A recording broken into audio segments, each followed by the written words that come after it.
Célébrer le sport chaque jour, et bien c'est possible, tant que la victoire est nôtre. Voici les dernières célébrations de la journée. Les basketteurs français ont été célébrés par les Français après leur retour de l'Euro. Le handball ivoirien dans une impasse, il faut le sauver. La CAF a attribué les prochaines compétitions au pays.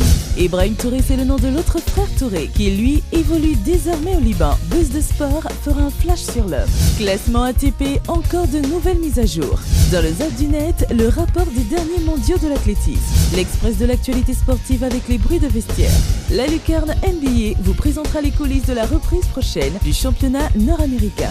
Dans le Focus, le WRC aux portes de l'Afrique. La Côte d'Ivoire s'ouvre au monde. L'équipe de France de basket messieurs, championne d'Europe dimanche à Ljubljana, a refoulé le sol français lundi 23 septembre, accueilli par des supporters à l'aéroport de Roissy. Les Français ont réagi avec à sa tête le premier capitaine François Hollande. Je sais que pour gagner, il faut savoir perdre. Donc vous avez, de ce point de vue, rempli tous les objectifs. Puisque à Londres, nous nous étions retrouvés et vous aviez connu une désillusion, une déception. Et vous avez réussi à surmonter cette épreuve et puis à être champion d'Europe. À voir votre joie hier soir, certains ont dit la manière avec laquelle vous avez entonné la Marseillaise montrait que vous étiez vous-même fier et conscient de ce que vous aviez réalisé. Vous êtes originaire de beaucoup de nos régions françaises et vous êtes la France. Aujourd'hui, c'est vous la France. Et c'est la France qui est fière de son équipe de basket. Merci. Le comité exécutif de la Confédération africaine de football s'est réuni au siège de l'institution au Caire, en Égypte, les 21 et 22 septembre, sous la présidence de Issa Hayatou. Plusieurs décisions ont été prises au cours de cette rencontre, dont l'attribution de diverses compétitions sur la période 2014-2017. Ainsi, d'après la CAF, le championnat d'Afrique 2015 de beach soccer se déroulera aux Seychelles. Le championnat d'Afrique des moins de 23 ans de 2015 va se disputer en République démocratique du Congo. Le Cameroun, lui, a été retenu pour accueillir le championnat d'Afrique de football féminin 2016, alors que le championnat d'Afrique U20 de 2017 a été attribué à la Zambie. La Côte d'Ivoire est toujours en lice pour accueillir les CAN 2019 et 21. Pour moi, c'est un privilège de signer ici. C'est ici, au Liban, que le cadet des frères Touré a rebondi. Au club Safa, un club de football libanais, Ibrahim reste admiratif du succès de ses aînés. Ils sont tous sympas et j'espère vraiment faire le mieux pour pouvoir les faire plaisir. Novak Djokovic a débuté hier lundi sa 100e semaine au rang de numéro 1 mondial. Le Serbe, qui avait atteint pour la première fois le sommet du classement ATP le 4 juillet 2011, est encore très loin du record en la matière détenu par Roger Federer, 302 semaines, mais est tout proche de la marque de Rafael Nadal, 102 semaines, son actuel dauphin, qui pourrait bien le détrôner dès la semaine prochaine à Pékin.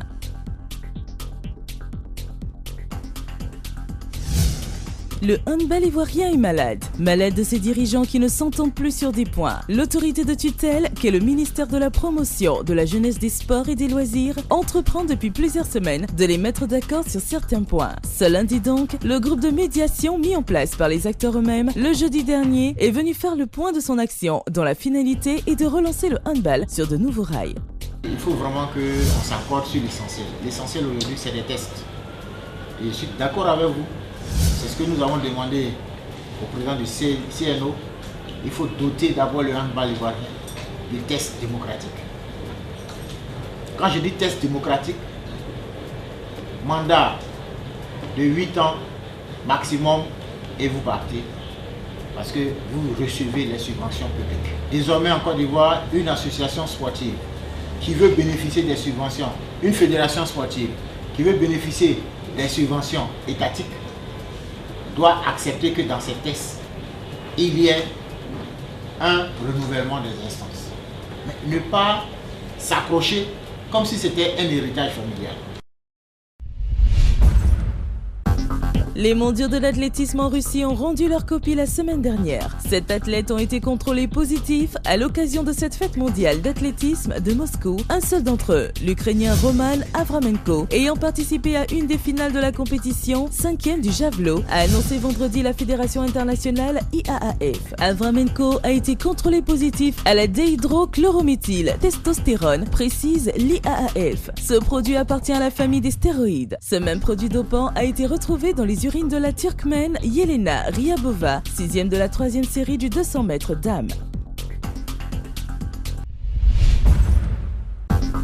Paolo Di Canio n'aura tenu que 5 journées en Première Ligue cette saison. l'Italien n'est officiellement plus l'entraîneur de Sunderland. Le club anglais a rendu l'information officielle. Sunderland est actuellement lanterne rouge du championnat anglais et compte un seul point en 5 rencontres, 4 défaites et 1 nul. En attendant la nomination du prochain entraîneur, Di Matteo, l'ancien coach de Chelsea, est notamment évoqué par les journaux anglais, c'est Kevin Ball qui prendra en charge l'équipe.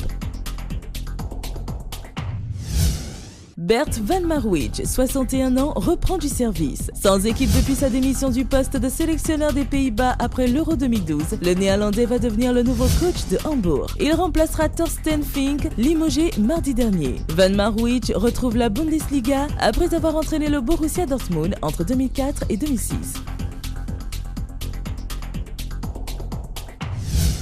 Jean Todt, président de la Fédération internationale et ancien boss de la Scuderia Ferrari, a donné son avis au sujet de la future association Fernando Alonso-Kimi Räikkönen chez Ferrari. Pour lui, Kimi et Felipe sont 2 pilotes professionnels comme les Fernando Alonso. Et il ne voit donc pas de problème particulier. Ce qui est important, hormis le fait que tout dépendra de la voiture qu'on leur fournira. Nul n'ignore qu'en F1, le pilote est capital, mais que la voiture l'est encore plus. En fin juin 2015, André Iniesta pourrait ne plus jouer pour le FC Barcelone. Cette pièce maîtresse du club catalan a déjà refusé une proposition de renouvellement de contrat. Iniesta pourrait poursuivre sa carrière au PSG ou encore au sein d'un des 2 grands clubs de Manchester qui s'intéresserait beaucoup à lui. Pour l'heure, le club du Barça, dont la masse salariale est importante, après la venue de Neymar et le prolongement de Puyol, Xavi Busquets voudrait trouver un accord avec son joueur avant la fin de l'année.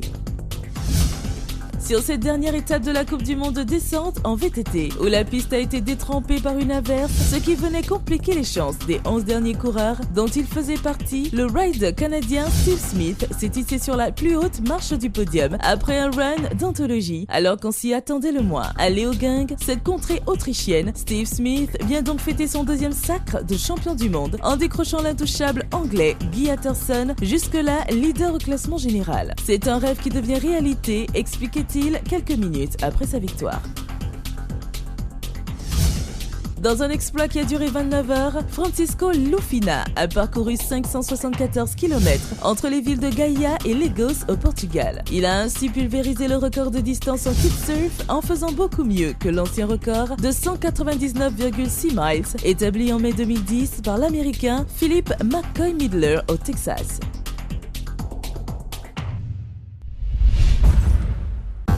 L'ancien joueur de Brooklyn, Chris Humphries, pourrait être l'un des pivots de la franchise de Boston, malgré ses 2,06 m, une taille qui peut être un peu juste pour ce poste. Mais les Celtics n'ont pas d'autres alternatives, puisqu'ils ne possèdent qu'un seul pivot pur dans leur effectif, Kelly Olynyk, 2,13 m, un rookie qui vient de débuter sur les parquets de la NBA. Chris Humphries, qui assure pouvoir jouer le rôle, devrait permettre à Boston de tenir le coup durant cette saison qui s'annonce tumultueuse. L'agent de Luol Deng a confirmé que l'ailier des Bulls serait free agent en juillet prochain. C'est à leur demande puisqu'en fait, les négociations n'ont jamais débuté et redouille de mettre la pression sur les dirigeants des Bulls. All-Star, joueur complet intelligent, Deng serait une excellente recrue pour un grand nombre d'équipes. On imagine que les Lakers auront forcément un œil sur lui puisque l'anglais sera une cible plus réaliste qu'un Carmelo Anthony ou un LeBron James.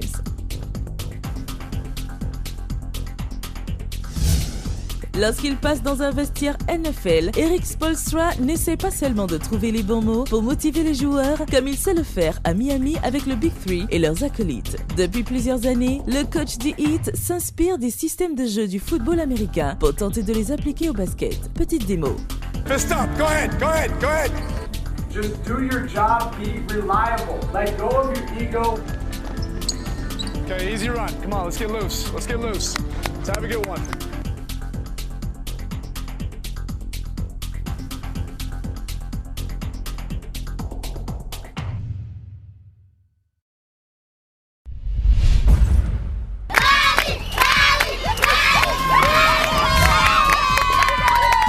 Les promoteurs du WRC ne cachent plus leur intérêt pour une épreuve disputée en Afrique. Plusieurs pays sont actuellement à l'étude pour accueillir un éventuel retour de la discipline. Les promoteurs du WRC étudient actuellement la possibilité de revenir en Afrique. Si cet intérêt reste pour le moment à l'état de projet, les réflexions avancent bien puisque l'Afrique du Sud, le Kenya, le Gabon et la Côte d'Ivoire semblent déjà être les pays en lice pour accueillir le paddock dirigé par Michel Mouton, ancien pilote. Pour l'instant, chaque postulant prépare son dossier de candidature. Bien entendu, la Côte d'Ivoire, qui revient dans le grand concert des nations sportives, ne peut pas laisser cette aubaine de vendre de la meilleure manière son image en accueillant ce prestigieux événement en Côte d'Ivoire. Après l'obtention de l'ARC, Alain Ambrosino et son équipe s'apprêtent à mettre la barre haute. La Côte d'Ivoire est bien partie. Dans les coulisses, on apprend l'invitation du ministre Lobognan au prochain rallye WRC en Alsace du 3 au 6 octobre. Une occasion pour le ministre de prendre les contacts utiles pour booster la candidature ivoirienne. Par ailleurs, le rallye d'Alsace pourra servir d'inspiration à la Côte d'Ivoire pour la promotion des valeurs locales.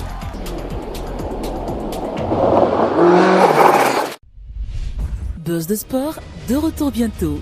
D'ici là, soyez Buzz Players et n'oubliez pas, le buzz appartient à ceux qui suivent Buzz de sport. Une production de Caméléo sur RTI2.